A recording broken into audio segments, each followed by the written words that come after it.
For the most part, the produce industry has been focused a lot more on sales than marketing. Selling produce is conceptually simple. Buy the product from farmers or suppliers, find the going price, and find retailers who will buy it. Fairly simple. But the American golfer Phil Mickelson said, golf is simple, just put the ball in the hole. But it's not easy. If you play golf, you know what I mean.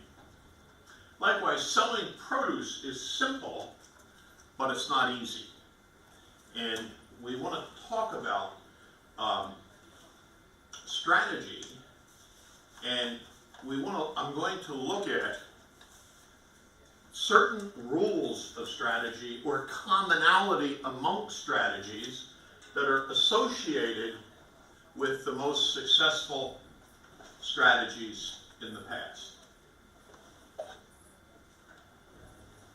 Let me tell you what we did, and then we'll go back and look. We took a stack of marketing strategies, and we looked at each one and we said, is this successful or not successful? And then we took all of the successful strategies and said, what do these have in common? What's common among the people that were most successful? And we found 10 factors that appeared to be in all of the successful marketing strategies, but not really in the losing marketing strategies or the not successful marketing strategies. And one of the things we found was that, the winning marketing strategies, the successful marketing strategies, people didn't say we have rules to follow, but implicitly they did certain things, or certain things occurred that were associated with this. One of the things that occurred, and I just want to make this clear, is that this is a changing world. I mean, if you just look at trade promotion optimization, it's totally new. It's new to me at my age is like the last 10 years. But looking at how to calculate objectively the value of the trade promotions that you're doing in the store, things that were just not possible in the past. Peter Drucker said, in this fast-changing world, what worked yesterday probably doesn't work today. And just to give you an idea, since I've been here, I got 3 things in the news that I thought was interesting relative to fresh produce. First one was Blue Apron. For those who are not familiar with Blue Apron, it's where they send to you an entire box of food for your for a single meal. They now have $1 billion in sales. Every one of those boxes contain fresh produce. There's not a single meal that doesn't include fresh. I'm not sure how familiar some of you are with the dollar store concept in the U.S. I know you have the same concept here in England, but in the U.S., the dollar stores are beginning to sell fresh produce. Total change in how they're done. And what's really interesting is they have no experience in this. They don't know how to do it. They're just saying, hey, produce, the perimeters of the store where the action is, we've got to get that. Who's going to help them? Or are you simply going to say, how much celery do you want? How many carrots do you want? Or will you help them understand? Finally, I thought it was interesting that in the United States, the Maryland farmers are beginning to do home delivery, bypassing the supermarkets.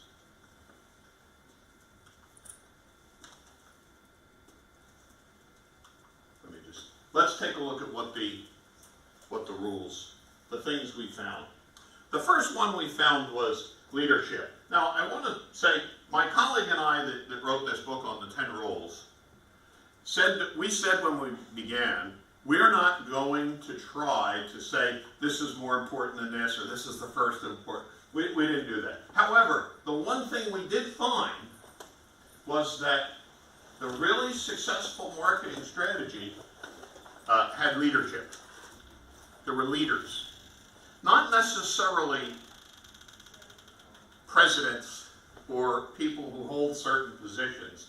Leadership is not a position. Leadership is a way of acting. We'll talk about all these others, know what's under your umbrella. That is, know what are you really selling? What are people really buying? You know, most people think that what they're selling is what people's buying. Not even close. Not even close. Get and stay close to your customer, know your playing field. Who are you playing against? By the way, know your playing field is like totally different from what it was years ago. Surprise, focus, focus, focus. Concentrate your resources, mobility, and advance it secure. But I want to spend most of my time on leadership because I think that is so important, especially in the produce industry. Really having leaders. Leadership is something that is desperately important in the military. And I have some quotes from the generals that address the issue of leadership. Bismarck said, "Fools say they learn from experience. I prefer to learn from others' experience." The American Admiral Mahan said, "War acknowledges principles, but these are not so much fetters which compel its movement outright, but guides. These aren't things saying we must do this, we must do that, but you must consider them." Napoleon said, "Genius acts by inspiration. That which is good in one circumstance is bad in another, but it's necessary to consider the principles. Are we concentrating our resources? Do we really know what people are buying?" Frederick the Great, "Do not attack the enemy when he adheres to rules, but profit from his slightest mistake without delay." The generals understood the rules. I happen to be a baseball aficionado, and one of the things that you always hear the coaches say, "We played it by the book."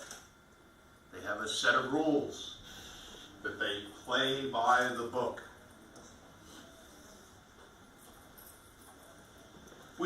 I said initially that all the 10 rules are important, but this first rule, leadership, dominates without a doubt. When a company embarks and you're trying to do something different, most people in your company will find a reason not to do it. I think about the produce industry. You know, when the produce industry came out with bagged salad, the retail industry fought it tooth and nail. They fought it tooth and nail. Why?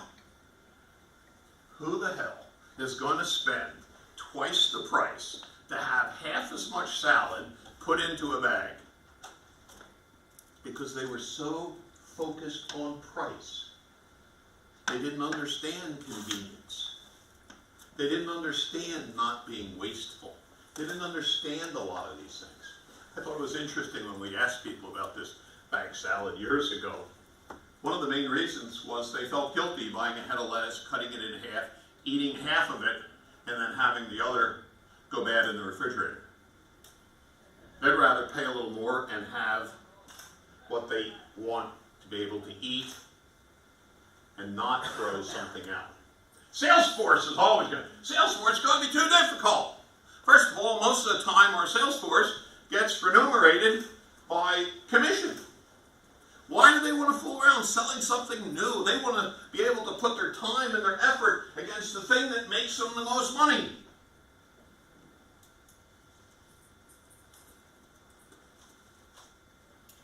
I've been with many people in sales that, okay, here comes management, another new idea.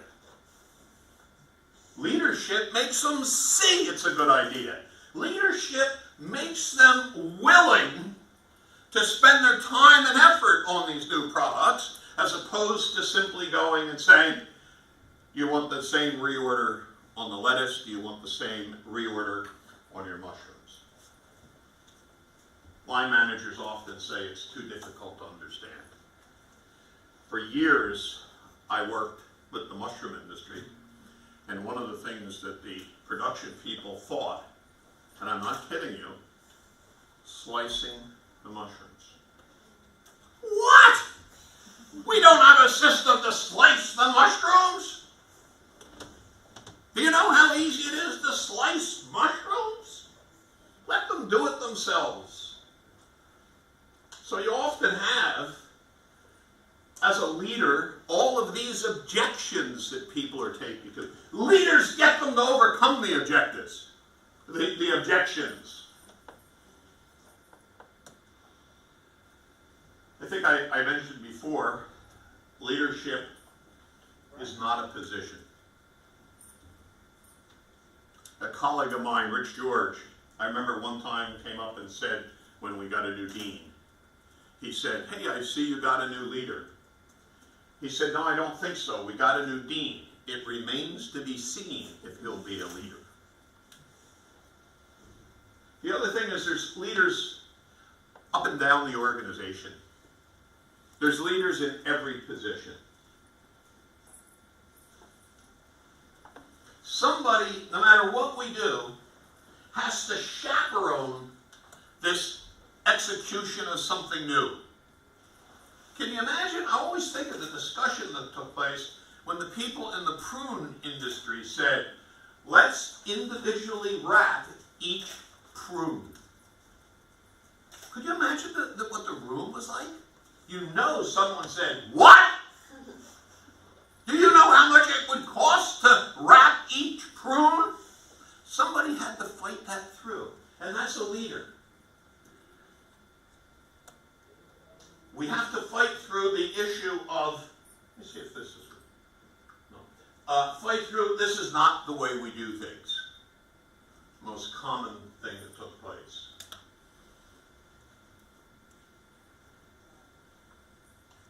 It can't be just few people.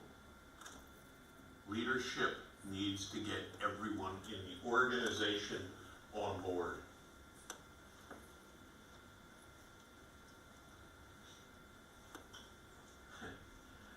I was giving a talk to a group of produce managers in a big chain in the United States, and you know, no one was really paying attention. You could tell that, etc. And after the thing was over, you know, they said, we have one of these meetings every year, nothing ever happens.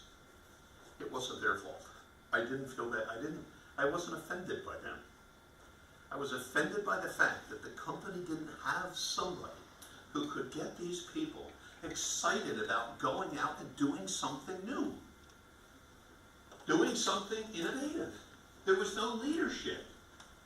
Here's what Napoleon said. Napoleon said it was not the Prussian army which for 7 years defended Prussia against the three most powerful nations in Europe. It was Frederick the Great. It was Frederick the Great. Sun Tzu, the writer of The Art of War, said, which army will win is answered by which of the two commanders have the most ability.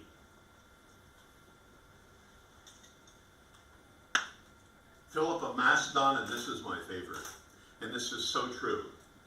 An army of deer led by a lion is more feared than an army of lions led by a deer.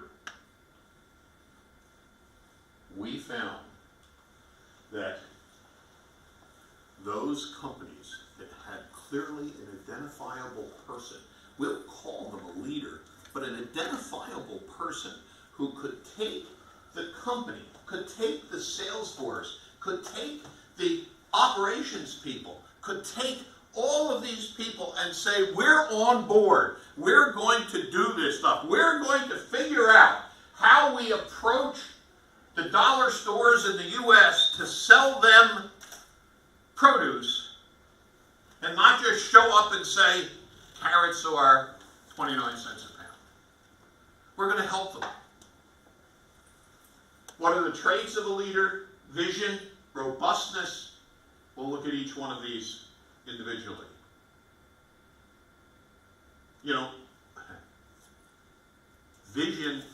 to be shared. I'm envious of architects. You know what? You hire an architect to buy a building. What's the first thing they do? They have a rendering. Now they actually usually have three-dimensional models. And they say, look, here's what we're going to build for you. Here's where your office will be. They get people excited. They can see it. The whole thing. When they do these models, they actually put cars in the driveway and trees around it. That's what we have to do. We have to have everyone see the future. It says new software, but in the future of produce, how will it be different? We have to have a vision for what our company's doing. I mean, I think about Blue Apron. Somebody said, you know, there are people out there that would rather go to the door and pick up a box, and in the box will be a recipe, and it will have all the things they need to make a meal. People thought it was ridiculous. I don't know how many are familiar with the show Shark Tank, but Blue Apron went to Shark Tank for funding. The sharks turned them down. You know what? The sharks said, who is going to pay 3 times the price when every single thing in that box is available at the grocery store? They didn't understand that Blue Apron has very little to do with food. It just happens to be food in the box. But that's not what people are buying. When you're introducing something new, there's no question you're going to have problems. And the real advantage, the real advantage of having a leader is that's when it matters. When things are going smoothly, you don't necessarily need to have someone going, rah, rah, we're doing quite well. What you really need is a person, when you're struggling, when you're in trouble, then when some of the new ideas, some of the new produce products, some of the new programs that you're running aren't working well, that's when you need a leader, not when times are easy. The leader can't let their team retreat. The leader can't let their team say, well, I guess it's not going to work. General Sherman comes to Sherman and say, war is hell. If you're in the business, marketing is hell. It's not easy. And that's what a leader helps you do. The leader takes risks. You know, one of the things that people always say to me is, well, you know, the cost of doing this and failing is high. Ladies and gentlemen, the cost of not doing things are high in today's world. We think that if we don't take an action, it's the least riskiest decision. No, sometimes failing to take the action is the most risky decision. Look at what's happening to grocery stores all over the world, but particularly in the U.S. They're disappearing. By the way, who's the evidence of this? The department stores in the U.S. Sears is going out of business. All these stores that have done nothing, who have just, let's continue the same way. Let's pretend the world hasn't changed. They're going out of business. Did you know malls are starting to close? The big shopping malls. I remember the first shopping mall that opened near me. It was in the 50s. They called it the Mall of the Mall. Malls are closing. You know why? People are buying things online. It's as much fun shopping online as it is walking around these malls. It's mostly a lot of younger kids in the malls, and they're the ones that are digital natives. They're as comfortable walking around the malls of a virtual world as they are walking around the physical world. And they talk to each other. Well, if you can call it talking to each other. My grandson says, yes, I have this girlfriend. He never met her. I'm serious. And it's like really weird.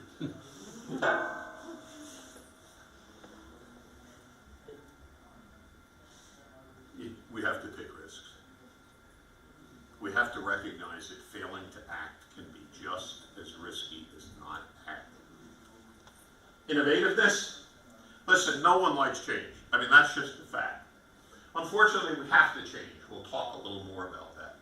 But Albert Einstein said, the world that we have created, looks like I misquoted it here, the world as we created it is a process of thinking. It cannot be changed without changing our thinking. Yet we know that in many of our levels of management, the last thing they have done is change their thinking.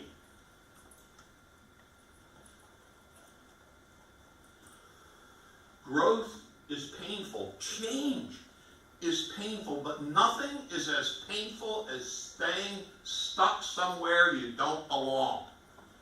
You know, the one thing we have to recognize is that going to work, looking at all this new innovation, looking at all these things that are happening, and we're saying, how in God's name are we going to get our organization to be part of this? It is painful. It is difficult. But they're the people that really need to lead the country forward, the company forward. Leaders help everyone see the need to change. You know, in many of our companies, it's the leadership that holds up the change. When in reality, leadership should be the one that's leading the change and give people an idea of how to change.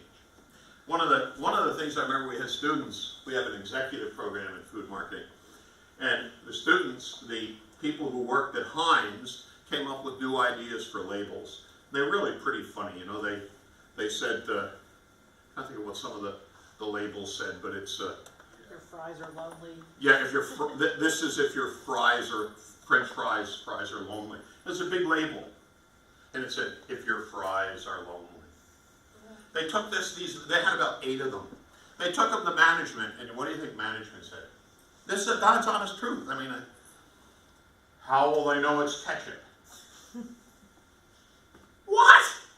The people walked up, you know, and they see all the mustard, and they see all the other brands of ketchup, and they see this stuff in red bottles, and say, what do you think this is? It doesn't say anything. It's amazing. And these guys and the woman fought for this change, and it's on the shelves now. Change will not come if we wait for some other person, or if we wait for some other time, waiting for the time to be just right. We are the ones we've been waiting for. We are the change that we seek. That is from Barack Obama, the last person to be president of the United States.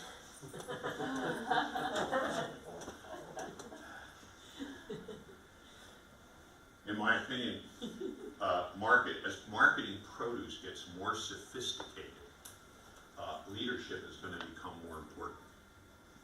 Produce is no longer just looking at shelves in a grocery store. Grocery stores, by the way, if you're selling most of your product, 90% of your product to grocery stores, and I'd be nervous. That is a shrinking market.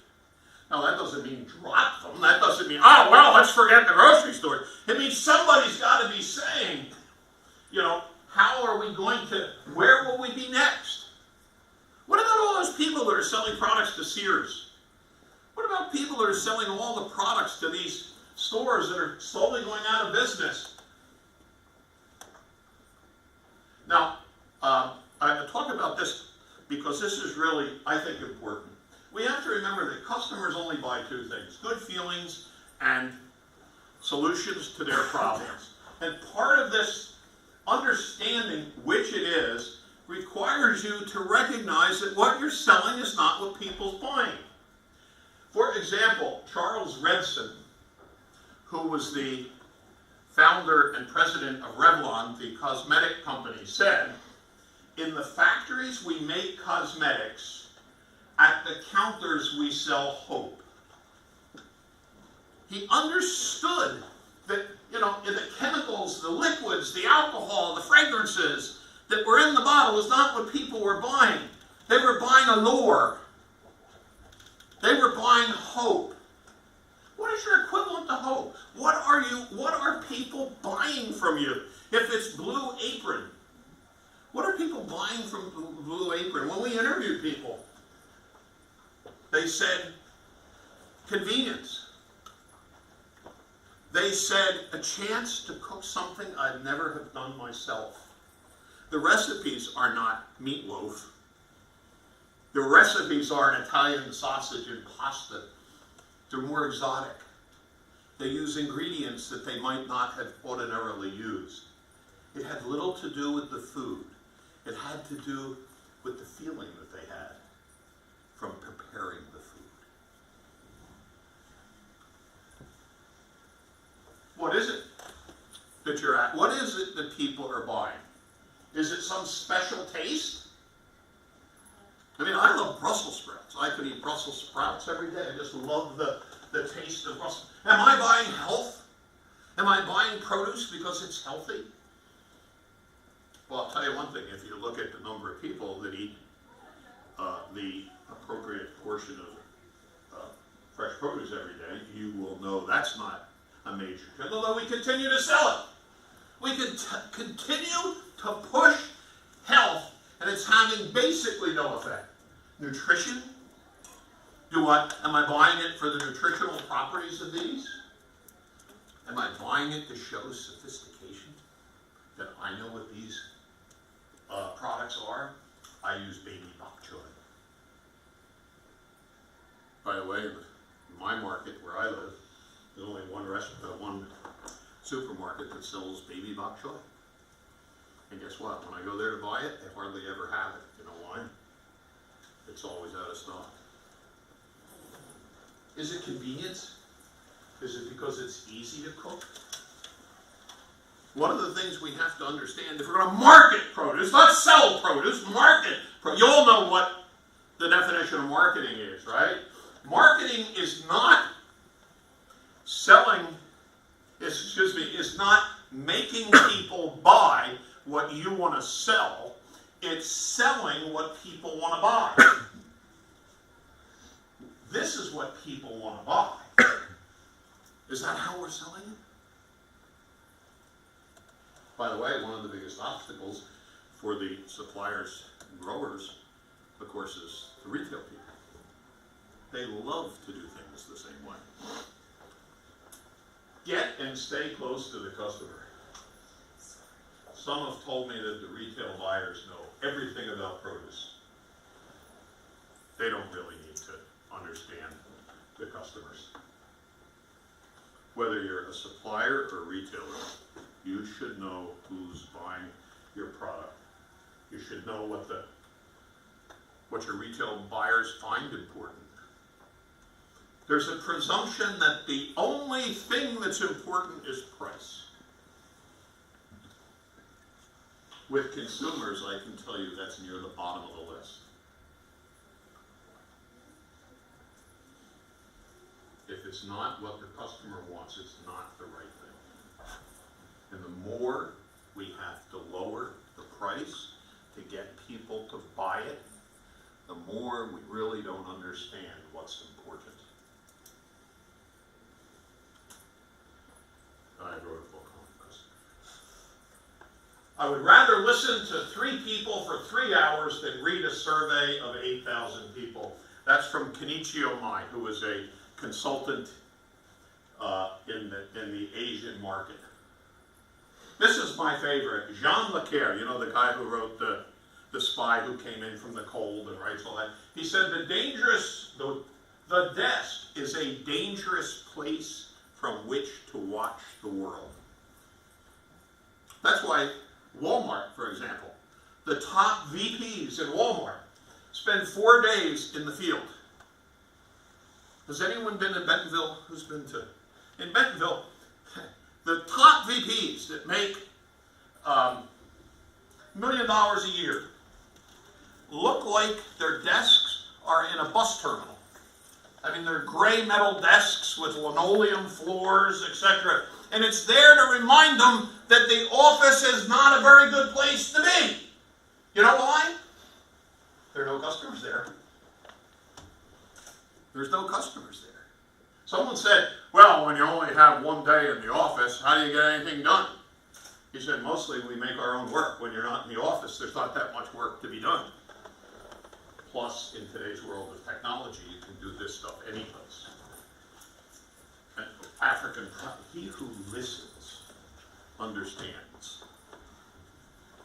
I find it interesting that in many training programs, what do we spend all of our time on? Generally, it's our products. How much in a training program do you talk about the customers? Do you talk about what each of the buyers want? How each of the buyers are rewarded? How do they get bonuses? All of these kinds of questions. Mostly we talk about our products, talk about our deals, talk about the way we do things. We. All the way home. Oh no, that's different.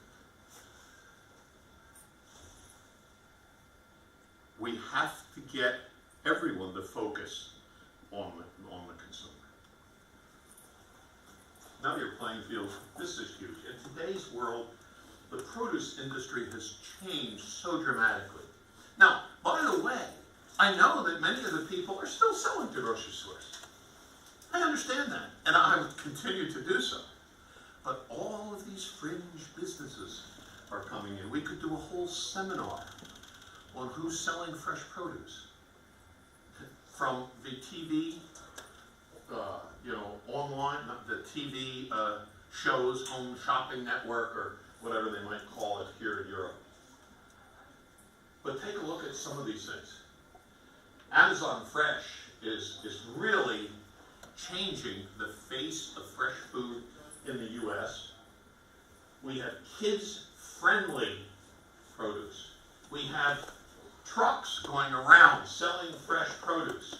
I like, the Peapod Farm Box.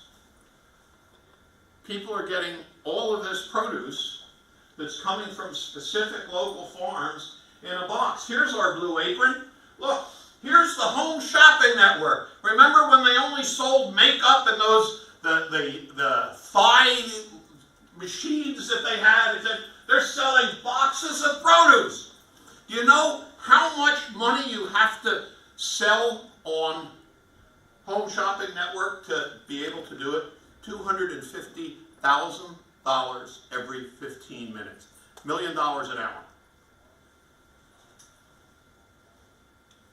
And of course we mentioned, look at all of the produce in Blue Apron. Look, you've got some, I can't tell whether they're noodles or sprouts, but you've got cauliflower, and you have, looks like Swiss chard, and look, it's all produce in that box. $1 billion in business in that box. Who's helping them? Who's talking to them? Who's calling on them? Do you know who was originally? Nobody. The owners had to go out and find someone. Would you sell me some of this for this? Well, I don't know. We have minimum order sizes. Who you're playing against? Who's the competition? I have a minute or two more. Yeah. Who are you playing against? Who's out there doing this stuff? The competition isn't always who you think it is. It's not necessarily other produce companies. You certainly wouldn't say Blue Planet, a Blue Apron, is a competitor, but it is. And they don't really, make produce. It reminds me of the story. I used to live in Africa. I used to live in Tanzania. And we were out on a safari, and we stopped to take a break, and a couple of guys got out, and we're kind of just walking around there a little bit off the main road. The driver says, "What do you, stop, there are wild animals around here." It was too late. The two guys are fixed, staring ahead, and there was a lion ready to pounce. They didn't know what to do. They were all quiet. One guy lifts his leg very slowly, and he starts to undo his laces. The guy next to him said, "What are you doing?" He said, "I'm taking my heavy boots off and I'm going to make a run for it." The guy says, "You idiot, you can't outrun a lion. He said, I don't have to outrun the lion, I have to outrun you. And, you know, sometimes we get mistaken who our real competition is. Let's skip George. Surprise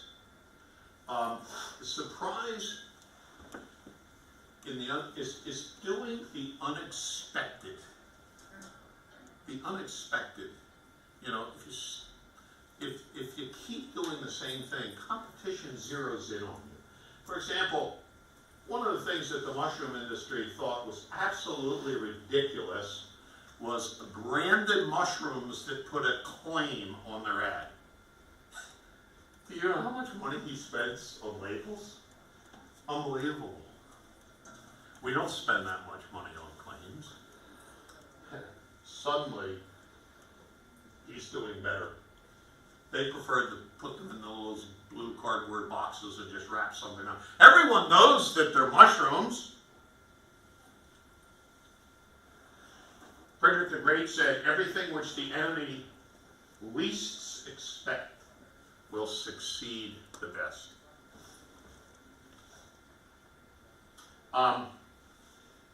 I'm just going to very quickly say a word or two about these. I won't go into them. Focus, focus, focus. What that really means is you really have to focus. You really have to understand what do you need to do to be successful.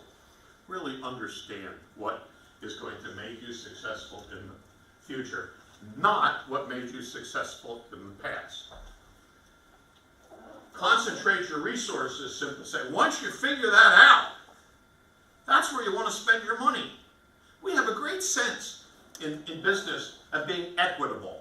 You know, if you have 5 brands, you want to let all the brands have some money. You know, let's divide this up. I'm one who says shoot the losers. Put the money in the areas that you expect to be successful in the future. It'll have an impact on your company. Concentration, as we said, is not easy. Be mobile. It's important that you're looking to move. It's kind of the idea of surprise. It's hard to hit a moving target.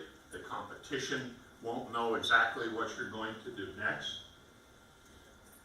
You have to be willing to change strategy or tactics. All this goes back to leadership, as you can see. Finally, advance and secure. This is the last point. Advance and secure was all the companies that were successful. Not companies, they were companies. All the strategies that were successful. They all tried to take the offense. You know, you can't win a sporting event unless you score a goal. You can avoid a loss, but to be successful, you have to take the offense. But what this rule said was they could try something. They could take the offense. But if it wasn't successful, they had some place to fall back, a safe landing pad. In other words, they didn't bet the farm, as we say. And they were the 10 rules. As I said, just to repeat, you know, leadership trumps everything. If you don't have leadership, you might as well not look at 2 through 10. Know what's under your umbrella. Understand that consumers decide what they're buying, not you. Get and stay close to your customer, know your playing field, know who you're playing against. Surprise! Do something different, focus, concentrate, mobility, advance, and secure. And I wrote a book on that too. Thank you very, very much for coming, and I appreciate you here. Thank you, John.